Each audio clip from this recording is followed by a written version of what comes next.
What if I told you that the man responsible for the world's most famous romantic poetry, the stuff about drinking wine in beautiful gardens, was actually a hardcore 11th century mathematician?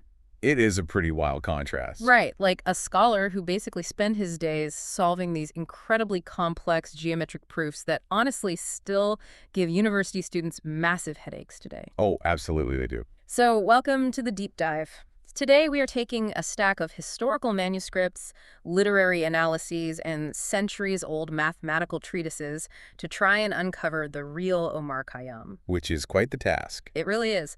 Our mission for this deep dive is to strip away all those cultural myths and just figure out how an elite mathematician became the ultimate poster child for existential poetry. Yeah, it is a massive intellectual excavation, and frankly, I think it's long overdue. We are going to explore, not just the historical facts of Khayyam's life, but the actual mechanics of his mind.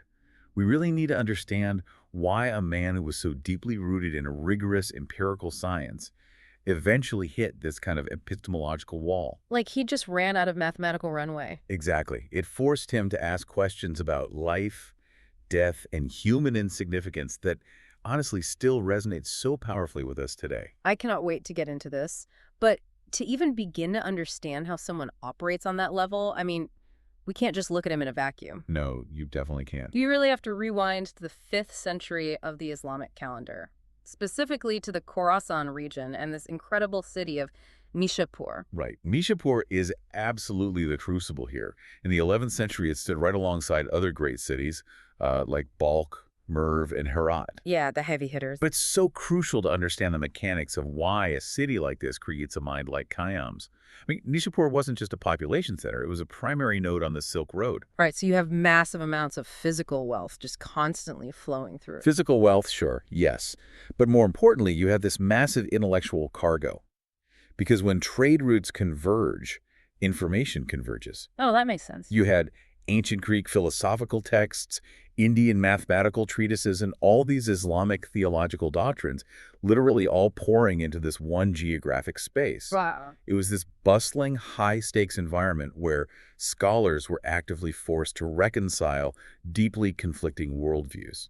It kind of makes me think of like a medieval Silicon Valley. Oh, that's an interesting way to look at it. Well, you have all these brilliant minds in one place, massive resources, and this really intense drive for rapid innovation. I mean, in an environment humming with that much intellectual cross-pollination, you aren't going to just be satisfied with a standard ready-made answer to how the universe works. I like that. The Silicon Valley analogy captures the pace and the technical rigor beautifully. Yeah. But I would actually push back on it in one really vital area, which is spirituality.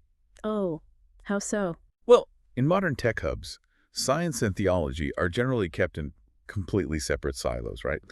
But in 11th century Nishapur, they were inextricably linked. Ah, right, okay. The debates wasn't just about, how to build a better structure or calculate a ledger. They were literally about the fundamental nature of existence, God, and the cosmos. Okay, so the stakes were just infinitely higher. You aren't just innovating for a profit margin. You are actively trying to decode the literal fabric of creation. Precisely. And that is the exact environment that forged Omar Khayyam. He was nurtured by this culture that demanded rigorous logical proof, but which also recognized the supreme importance of the metaphysical. He grew up treating inquiry as a way of life, basically. Exactly. Not just a profession, a way of life. Which brings us to really the first major revelation from our sources today, that relentless inquiry of his.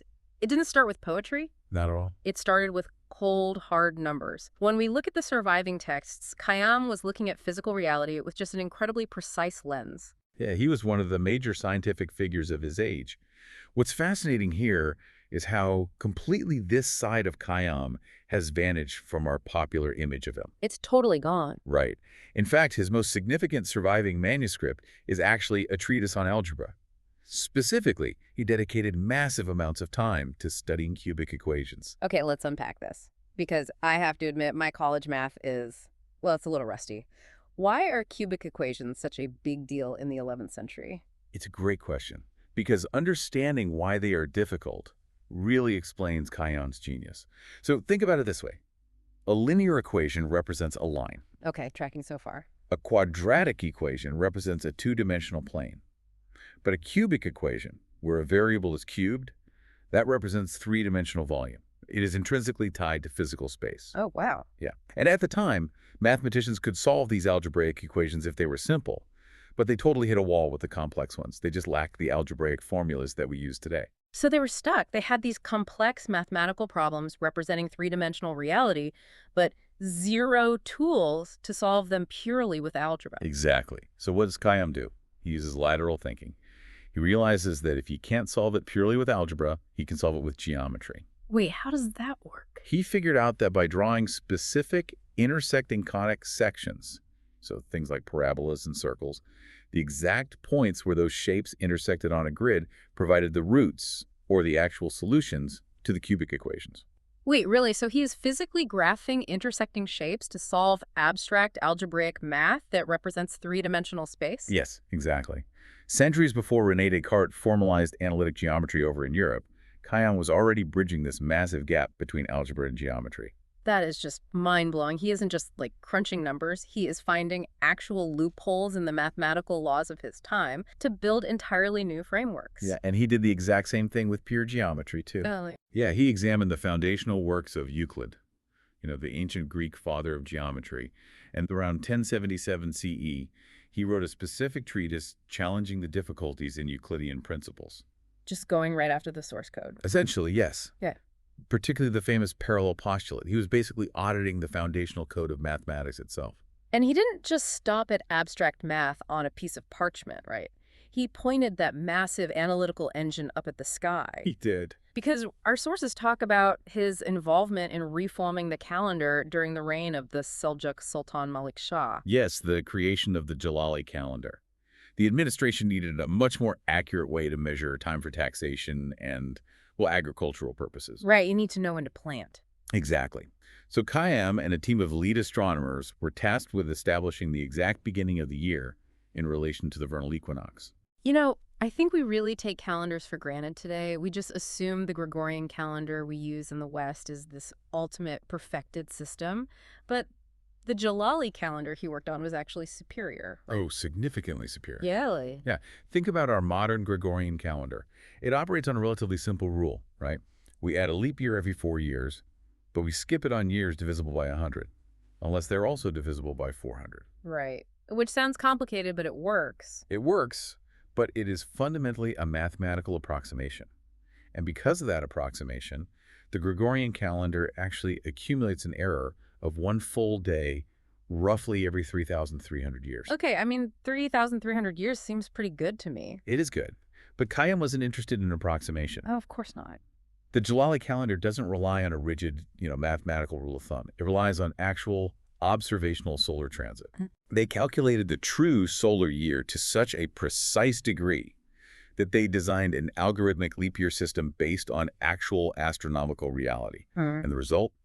The Jalali calendar accumulates an error of 1 day only every 5,000 years. Wow. So an 11th century Persian mathematician, using basically naked eye observations and astrolabes, engineered a timekeeping system that is measurably more accurate than the one sitting on my smartphone right now. That's exactly right. Okay, see, I am completely stuck on this transition then. I need you to help me bridge this gap. Sure. Because you have just described a man who calculates the exact intersection of parabolas and measures the transit of the sun down to the decimal point. How does a hardcore empirical scientist like that pivot to writing poetry about how life is fleeting and none of this matters? Oh, that seems strange. It feels like a total contradiction. It definitely feels like a contradiction until you understand the absolute limits of empirical science. Math and astronomy gave Khayyam the most advanced tools in the world to measure the how of the universe. Right, the mechanics of it. Yeah, he knew exactly how the stars moved. But eventually, if you push those tools to their absolute logical limit, you hit a wall. Because I'm guessing math can't answer the why. Precisely. Math cannot tell you why the universe exists in the first place or, what happens to human consciousness after we die. Yeah, that makes sense. Think of the modern reaction to those amazing images from the James Webb Space Telescope. When you see billions of galaxies rendered in such terrifying clarity, it doesn't always just make you feel smart. It often makes you feel deeply, cosmically insignificant. Ah, wow. The existential dread of scale. Exactly. Khayyam measured the cosmos so accurately that he intimately understood his own fleeting insignificance. He had a highly critical relationship with Greek philosophy. He really wrestled with Aristotle and Avicenna, and he was just a true skeptic at heart. So the math wasn't enough. Now, when the numbers stopped working at the very edge of human knowledge, he turned to poetry to explore the void. That makes total sense now. The poetry isn't a rejection of his math. It's the continuation of his inquiry into the space where math simply can't survive. Beautifully put. But this is where the sources throw a massive wrench into everything we think we know about his poetry. Because here's where it gets really interesting. The famous Rubaiyat, the whole collection of his 4-line poems, has a deeply mysterious authorship. Oh, it is one of the most complex puzzles in all of Persian literature. Because we don't actually know if he wrote all the poems we attribute to him. The manuscripts are just all over the place. They are completely inconsistent. If you look at the historical record during his lifetime, he wasn't publishing bound collections of verse. The earliest quatrains attributed to him only appear as, like, scattered quotations in much later Persian works, often cited by historians or other philosophers. So he didn't hand down a finished book. No. As the centuries rolled on, the collections took shape, but the numbers fluctuate wildly. One historical manuscript might attribute a few dozen quatrains to Khayyam. Then another manuscript, written a century later, might attribute hundreds. So, wait, the further we get from his actual life in the 11th century, the more poetry he supposedly wrote. Pretty much. It's like his bibliography is growing posthumously. Exactly. When you read a quatrain today with the name Khayyam at the bottom, there is a very real chance it was penned by someone who lived 200 years after he actually died. Doesn't that sort of ruin the magic, though? What do you mean? Well, if I'm reading this profound thought about mortality and it turns out some anonymous guy in the 14th century wrote it and just slapped Khayyam's name on it, doesn't that diminish Khayyam's actual genius? You know, I would actually argue it does the exact opposite. Really? Yeah, it elevates him from a mere author to an intellectual paradigm. Scholars frequently discuss this concept of the two Khayyams. There's the historical Khayyam, the astronomer of Nishapur we've been talking about. Right. And then there's the cultural Khayyam, which is a persona collectively constructed by centuries of subsequent thinkers. Wait, I love that. So it's less like a traditional book and more like an open source philosophy? Yes. It's almost like a medieval blockchain ledger. You have this foundational Code Khayyam's original, radical skepticism, and over the centuries, anonymous poets are adding their own blocks of thought to this decentralized ledger. That is a brilliant way to conceptualize it. So the truth of Khayyam isn't just what one man wrote, it's the verified consensus of an entire intellectual movement. That is spot on. Because you have to remember, in the centuries following his death, expressing deeply subversive, skeptical thoughts about religion or fate or the meaninglessness of power, that could be incredibly dangerous. Oh, absolutely. But if a later poet had a radical thought, they could just attribute it to the legendary, brilliant Omar Khayyam. His name basically became a protective shield, a recognized banner for a very specific, dangerous brand of questioning. That is so fascinating. The historical man became a vessel for a whole culture's collective existential doubt. Exactly. But if the Persian manuscripts were already this crowdsourced amalgamation, what happened when this poetry finally reached the West? Because Khayyam wasn't a global household name until, what, the 19th century? No, he was largely unknown in the West until an English writer named Edward FitzGerald encountered his quatrains and published a translation in 1859. And that is when Khayyam goes truly global. But calling FitzGerald's work a translation is incredibly generous, isn't it? From what our sources indicate, it was more like a radical adaptation. Yeah, it was an adaptation steeped entirely in Victorian Orientalism. FitzGerald did not translate word for word. He basically took the thematic essence of the Persian quatrains and completely reshaped them to fit the romantic sensibilities of 19th century England. Let's unpack the mechanics of that. What exactly was FitzGerald stripping away, and what was he adding?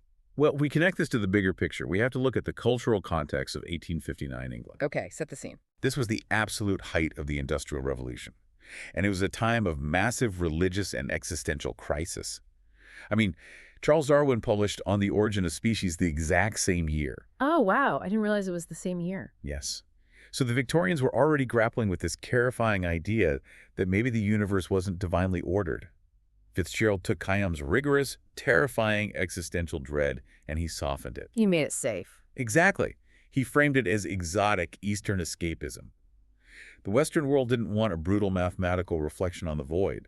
They wanted a romantic poet in a beautiful Persian garden, telling them to just drink wine and forget their troubles. That is such a vital point. FitzGerald essentially sandblasted the sharp mathematical edges off of Khayyam's philosophy just to make it palatable for a stressed-out Victorian audience. He created a caricature. He did. The Khayyam most people picture today is essentially a hybrid ghost. He is an amalgamation of an 11th century Persian scientist, Yeah. centuries of anonymous Muslim poets, and a Victorian Englishman projecting his own cultural anxieties onto the text. So let's do the hard work right now. Let's do it. If we strip away Edward FitzGerald's romantic Victorian lens, and we strip away the centuries of open-source editions by other poets, if we isolate the historical portrait of the mathematician who audited Euclidean geometry and measured the exact solar year, what is the core philosophy that actually remains? What remains is epistemological humility. It is a philosophy rooted in the heavy, crushing weight of time. Okay. Khayyam looked at the inevitability of death, not just with fear, but with total analytical clarity. If human life is a finite measurement, and if every single person, from the lowest peasant to the highest sultan, shares the exact same terminal point, then the pursuit of earthly pride is a mathematical absurdity. Wow. Why hoard wealth? Why obsess over status? So what does this all mean? Because this brings us directly to the most misunderstood symbol in all of his work, which is the cup of wine. Yes, absolutely. Because when modern audiences hear a poet saying, "Drink wine, for tomorrow we die," they instantly map that onto a modern hedonistic nihilism. It gets translated into this frat boy YOLO mentality like, you only live once, so let's throw a massive party, destroy our surroundings, and ignore all consequences. And that is a fundamental misreading of the text. Hedonistic nihilism is about reckless distraction. Khayyam's philosophy is about existential mindfulness. Can you break down the difference between those two for us? Sure. Reckless distraction is drinking to forget that you are going to die.